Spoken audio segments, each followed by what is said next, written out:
Hello అండి, అందరికీ నమస్కారం. ఈరోజు నేను చెప్పబోయే కథ వంట చేయగలవా ఓ నరహరి. ఈ కథ మొన్న ఆదివారం పుస్తకంలో ప్రచురితమైంది. ఈ కథను రచించిన వారు అరుణ్ కుమార్ ఆలూరి గారు. ఇక కథలోకి వెళ్దామా? 100 అబద్ధాలు ఆడి ఒక్క పెళ్లి చేయమన్నారు. అలాంటిది ఒకే ఒక అబద్ధం ఆడి పెళ్లి కుదిర్చితే ఇలా చిర్రుబుర్రులాడతాడేంటి పిచ్చి సన్నాసి అని తెగ మదన పడుతోంది కాముడు బామ్మ. ముద్దుల మనవడు ఇంటికి ఇంకా రాకపోయేసరికి టీవీలో ధారావాహిక చూస్తూ అందులోని ఒక్కో నటుడి హావభావాన్ని అన్ని కోణాల్లోంచి తిప్పి చూపిస్తూ ఉన్న గ్యాప్లో గతాన్ని గుర్తు చేసుకోసాగింది. దాదాపు 30 ఏళ్ల క్రితం, అంటే కాముడు బుడిబుడి నడకలు వేస్తున్న సమయంలో కాముడు తండ్రి అంటే బామ్మ ఏకైక సంతానం అతనికే తెలియని దేశ ద్రవ్యోల్బణం గురించి భాగ్యనగర్లో తన భార్య ఇద్దరూ కలిసి ఉద్యోగం చేస్తేనే తప్ప బతికి బట్టకట్టలేని దౌర్భాగ్యం గురించి తన తల్లికి తల్లడిల్లిపోయేలా చెప్పి చివరాఖరు నా కాముడిని నువ్వే పెంచాలమ్మా అంటూ కాళ్ళ మీద పడ్డాడు. అదంతా వ్యవసాయం చేయించడానికి ఒళ్ళొంగక ఆడుతున్న నాటకమని తెలిసినా 30 ఎకరాల బంగారం లాంటి భూమిని వదిలేసి వాళ్లతో పట్నం ఎలాగూ వెళ్లలేని బామ్మ కనీసం మనవడితోనైనా కాలక్షేపం అవుతుందని సరే అంది. కాముడికి 10 ఏళ్లు నిండే సమయంలో అతని అమ్మా నాన్న చెయ్యకూడని ప్రయత్నాలు అన్నీ చేసి అమెరికాకి వీసా తెచ్చుకున్నారు.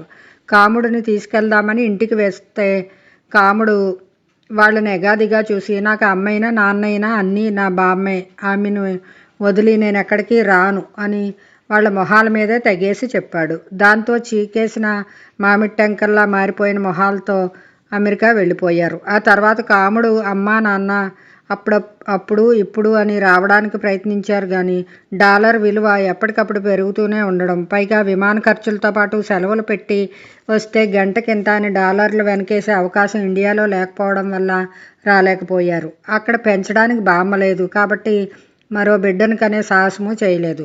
కాముడు అక్కడికి వెళ్ళలేదు. అయితే అతనికి వయసు పెరుగుతున్న కొద్దీ డాలర్ మార్పిడి రేటు తెలిసొచ్చి అమ్మా నాన్నలను గుర్తించి వారి హోదానిచ్చి అప్పుడప్పుడు ఫోన్లో మాట్లాడేవాడు. ఏదో ఒకటి చదవాలి కాబట్టి ఇంజనీరింగ్ కూడా 6 ఏళ్లలోనే శ్రద్ధగా పాస్ అయి శభాష్ అనిపించుకొని చదువుకు రిటైర్మెంట్ ప్రకటించాడు. ఈలోపు ఖాళీగా ఉండకుండా అమ్మా నాన్న పంపిన డాలర్లు, పంటల మీద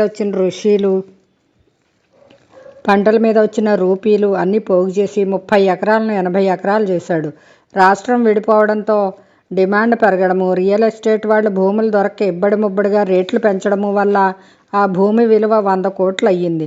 కానీ ఒక్కటే కష్టం వచ్చింది. 100 కోట్ల ఆసామికి కళ్యాణ ఘడియలు మాత్రం ఇంకా రాలేదు. అమెరికాలో ఉన్న అమ్మా నాన్న లక్షలు తగిలేసి మ్యారేజ్ బ్యూరోల్లో ఫోటోలు డౌన్లోడ్ చేసుకుని కాముడికి ఫార్వర్డ్ చేసిన పెంటమొహాలు అంటూ డిలీట్ చేశాడు. దాంతో కొడుక్కి పెళ్ళి అవుతుందో లేదో అన్న బెంగతో తక్కువ గంటలు పనిచేసి తక్కువ డాలర్లు పంపించసాగారు కాముడు పేరెంట్స్. నా మనవడికి ఏం తక్కువ, పెంచి పెద్ద చేశాను, లక్షణమైన సంబంధం చూసి పెళ్లి చేయలేనా, చేసి చూపిస్తాను అని వీడియో కాల్లో తన కొడుకు కోడలతో శపథం చేసింది బామ్మ. అది ఎంత తప్పో తర్వాత తెలిసొచ్చింది. సంబంధాలు వెతుకుతున్న క్రమంలో బామ్మకి ముందుగా తెలిసొచ్చిన విషయం ఏంటంటే ఆడవారి జనాభా తక్కువగా ఉందని, తమ సామాజిక వర్గంలో అమ్మాయిలు ఇంకా తక్కువని, అందులో డిగ్రీ వరకు చదువుకున్న వారు ఇంకొంచెం తక్కువని, పేదింటి పిల్లను చేసుకోవచ్చు కదా అని అనుకుంది. కానీ 100 కోట్ల ఆస్తిని చూసుకోవాలంటే కనీసం 10 కోట్ల ఆస్తి అయినా ఉన్న పిల్ల ఉండాలి కదా అని అందరూ సలహా ఇవ్వడంతో ఆ విషయం చెక్ లిస్ట్లో పెట్టింది.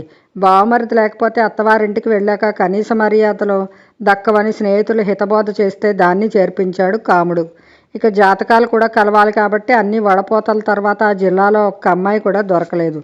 దాంతో కొంచెం సడలింపులు ఇవ్వాలని నిర్ణయించుకున్నారు. బావమరిది అంత ముఖ్యమా కాముడు ఆలోచించు. పెళ్ళైన ఏడాది అత్తారింటికి మహా అయితే ఓ 4-5 సార్లు వెళ్తావు. తర్వాత 2-3 సార్లు కూడా వెళ్ళవు.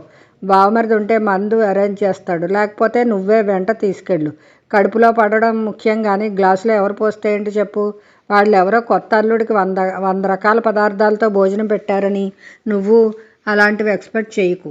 అలాంటివి ఎవరు పెట్టరు. పెట్టినా సోషల్ మీడియాలో ప్రచారం కోసం తప్ప ప్రేమ పాడు ఏమీ ఉండవు. ఎందుకంటున్నానంటే అంత ప్రేమ ఉన్న వాళ్ళైతే స్వయంగా వండి పెట్టాలి కానీ బయట నుంచి తెప్పిస్తారా చెప్పు. అవన్నీ తిన్న తర్వాత ఆ సంక్రాంతి అల్లుడు ఆ తర్వాత ఉగాది వరకు హాస్పిటల్ చుట్టూ తిరిగి అంతకు 100 రెట్లు ఖర్చు పెట్టి కోల్పోయిన ఆరోగ్యాన్ని తిరిగి కొనుక్కున్నాడు. ఆ విషయం మాత్రం బయటికి రాదు.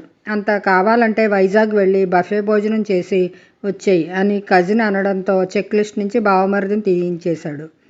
మనకి 100 కోట్ల ఆస్తి బ్యాంకులో డబ్బు రూపంలో లేదు, భూమి రూపంలో ఉంది. ఒకవేళ అనుకోకుండా ఆ భూమి ఏ ముంపు ప్రాంతం కిందకో రాత్రికి రాత్రే మారిందనుకో 10 కోట్లు కూడా ప్రభుత్వం నుంచి రాదు.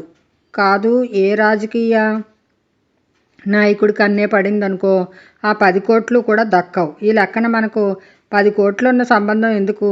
కులము మతము మనకేమన్నా కూడబెడతాయా? తెలివి మంత్రాలు అయిన అమ్మాయి దొరికితే చాలు, సంవత్సరంలో అన్నీ నేర్చుకోదు అని ఇంకో కజిన్ కూడా శుతిమెత్తగా మందలించడంతో వాటిని కూడా చెక్ లిస్టులోంచి తీసేశాడు. అంతేకాకుండా చుట్టుపక్కల ఉన్న 4 జిల్లాల్లో కూడా సంబంధాలు వెతకమని అందరికీ చెప్పాడు.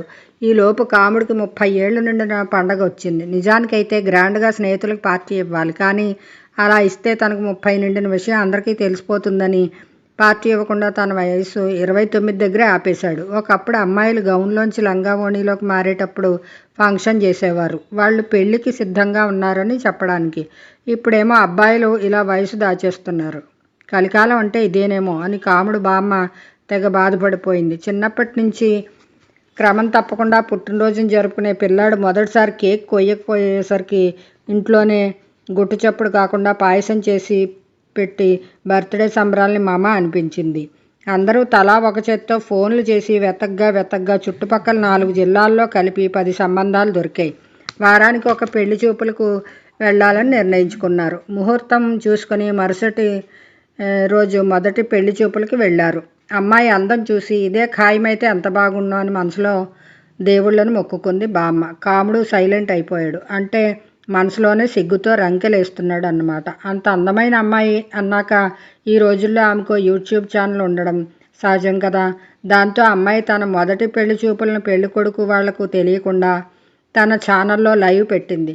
తన స్నేహితులకు కెమెరా ఇచ్చి పెళ్లి కొడుకును దొంగచాటుగా చూపించమంది.